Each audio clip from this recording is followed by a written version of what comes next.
الرحمن الرحیم الحمد للہ وحدہ والصلاة والسلام علی من لا نبی بعدہ اما بعد۔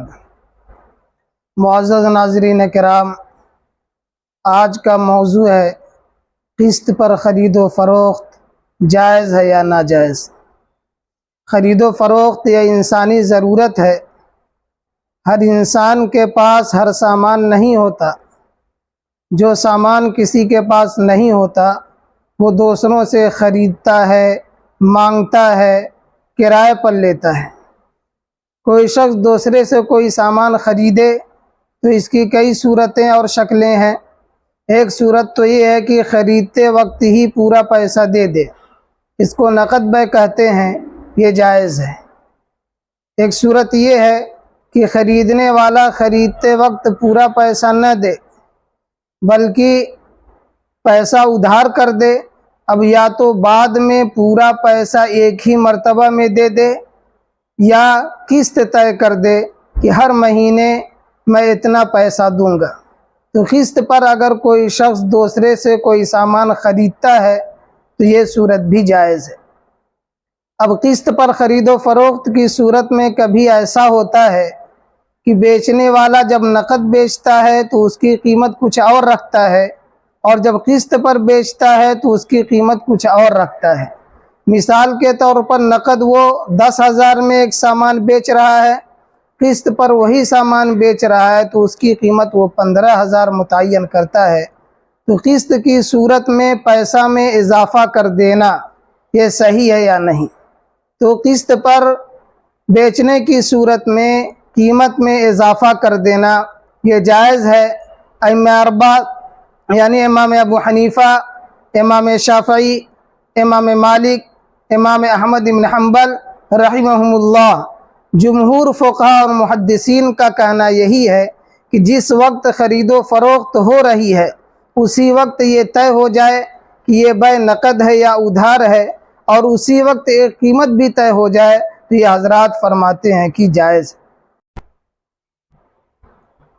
امام ترمذی علیہ رحمہ نے جامع ترمذی میں ایک حدیث شریف نقل کیا ہے، نہا رسول اللہ صلی اللہ علیہ وسلم عن بیعتین فی بیعت۔ حضور پاک صلی اللہ علیہ وسلم نے ایک بیع میں دو بیع سے منع فرمایا ہے۔ ایک بیع میں دو بیع کی صورت کیا ہوگی؟ امام ترمذی علیہ رحمہ نے جامع ترمذی میں فرمایا، قد فسر بعض اہل العلم قالوا بیعتین فی بیعت ان یقول ابیعک هذا الثوب بنقد ب10 بنصیۃ ب20 ولا یفارقه على احد البیعین وان فارقه على احد منهما فلا بأس اذا كانت العقدة على احد منهما۔ بعض اہل علم نے ایک بیع میں دو بیع کی تفسیر کرتے ہوئے فرمایا کہ بیچنے والا یہ کہے میں یہ کپڑا نقد 10 درہم میں بیچتا ہوں اور ادھار 20 درہم میں، جس وقت یہ معاملہ ہو رہا ہو اسی وقت طے ہو جائے کہ یہ بیع نقد ہے یا ادھار ہے، اور اگر جس وقت یہ معاملہ ہو رہا ہے اس وقت یہ طے نہیں ہو سکا کہ یہ بیع نقد ہے یا ادھار ہے تو پھر خرید و فروخت صحیح نہیں ہوگی۔ قسط پر خرید و فروخت کی صورت میں پیسہ میں اضافہ کر دینے سے بیع جائز رہے گی، ناجائز نہیں ہوگی۔ اس طرح کی بیع سے قرآن اور حدیث میں منع نہیں کیا گیا ہے، اور بیچنے والا اپنے سامان کا مالک ہے، چاہے نقد بیچے چاہے ادھار بیچے۔ نقد بیچنے کی صورت میں وہ جو قیمت چاہے رکھے، اور ادھار اور قسط پر بیچنے کی صورت میں جو قیمت چاہے وہ رکھ سکتا ہے۔ قسط پر خرید و فروخت کی صورت میں اگر ایسا ہو کہ بیچنے والا یہ کہے کہ میں یہ سامان قسط پر بیچ رہا ہوں، ہر مہینے کی قسط مثال کے طور پر 1,000 روپیہ ہے، لیکن اگر تم قسط پر نہیں ادا کر سکے تو پھر ہر مہینے 500 روپیہ کا اضافہ کر دیا جائے گا۔ تو قسط پر خرید و فروخت کی صورت میں خریدنے والا اگر قسط نہ ادا کر سکے اور قیمت میں اضافہ کر دیا جائے تو پھر یہ صحیح نہیں ہے، یہ سود ہے، سود ناجائز ہے، حرام ہے۔ اللہ تبارک و تعالی نے قرآن کریم میں سود سے منع فرمایا ہے، احل اللہ البیع وحرم الربا۔ اللہ تبارک و تعالی نے بے کو حلال کیا ہے اور سود کو حرام کیا ہے۔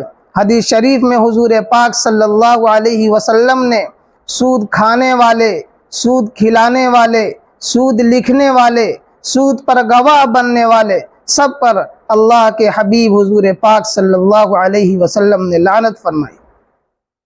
قسط پر خرید و فروخت کی صورت میں اگر ایسا ہو کہ بیچنے والا یہ کہے میں یہ سامان تم کو قسط پر بیچ رہا ہوں لیکن مجھ کو بھروسہ نہیں ہے اس لیے اپنا کوئی سامان میرے پاس رکھ دو، اس کو رہن کہتے ہیں۔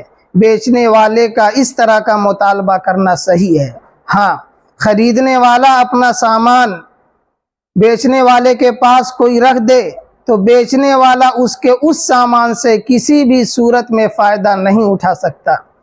خریدنے والا اگر قیمت نہ ادا کر سکے تو جو سامان بیچنے والے کے پاس رکھا گیا ہے وہ بیچ کر اتنی قیمت وصول کر لے جتنی قیمت خرید و فروخت کے وقت طے ہوئی تھی۔ اب خرید و فروخت قسط پر یہ جائز ہے، یہ اس وقت ہے جب ایک آدمی دوسرے سے کوئی سامان خرید رہا ہے، لے رہا ہے، دوسرے سے کوئی معاملہ طے کر رہا ہے، بیچنے والا چاہے کیش پیسہ لے لے چاہے اپنے اکاؤنٹ میں لے لے، لیکن اگر بینک کے واسطے سے یا فائننس کمپنی کے واسطے سے کوئی قسط پر سامان لے رہا ہے، جیسے گاڑی خرید رہا ہے، بڑی بڑی گاڑیاں خریدی جا رہی ہیں، تو بینک کا سہارا لینا یا فائننس کمپنی کا سہارا لینا، اس میں تفصیل یہ ہے کہ اگر خریدنے والے کے پاس پورا پیسہ موجود ہے گاڑی خریدنے کا لیکن کسی مجبوری کی وجہ سے وہ بینک کا سہارا لے رہا ہے، فائننس کمپنی کا سہارا لے رہا ہے، اس کی فقہا نے گنجائش لکھا ہے۔ لیکن ایک آدمی کے پاس پیسہ ہے ہی نہیں اور وہ گاڑی قسط پر خرید رہا ہے، اس کے لیے خریدنا جائز نہیں ہوگا، یہ سود میں داخل ہے، اس لیے کہ خریدنے والا جب گاڑی خریدتا ہے تو بینک یا فائننس کمپنی اس کی طرف سے گاڑی کی کمپنی کو پیسہ ادا کر دیتی ہے اور وہ پیسہ خریدنے والے کے ذمہ قرض ہو جاتا ہے، پھر بعد میں بینک یا فائننس کمپنی متعینہ سود اس شخص سے وصول کرتی ہے۔ اور یاد رکھیں جس طرح سود لینا حرام ہے اسی طرح سود دینا بھی حرام ہے۔ تو قسط پر خرید و فروخت جائز ہے۔ قسط پر خرید و فروخت کی صورت میں بیچنے والا پیسہ میں اضافہ کر دے تو اضافہ کرنا بھی صحیح ہے، شرط یہ ہے کہ اسی وقت طے ہو جائے کہ یہ بے نقد ہے یا ادھار ہے اور ایک قیمت بھی طے ہو جائے۔ بیچنے والا اگر قسط پر بیچنے کی صورت میں کوئی سامان اپنے پاس رکھنے کے لیے کہہ رہا ہے تو اس کے لیے اس طرح کا مطالبہ کرنا بھی صحیح ہے۔ اللہ تبارک و تعالی ہمیں فہم سلیم عطا فرمائے، شریعت و سنت پر مکمل عمل کرنے کی توفیق مرحمت فرمائے۔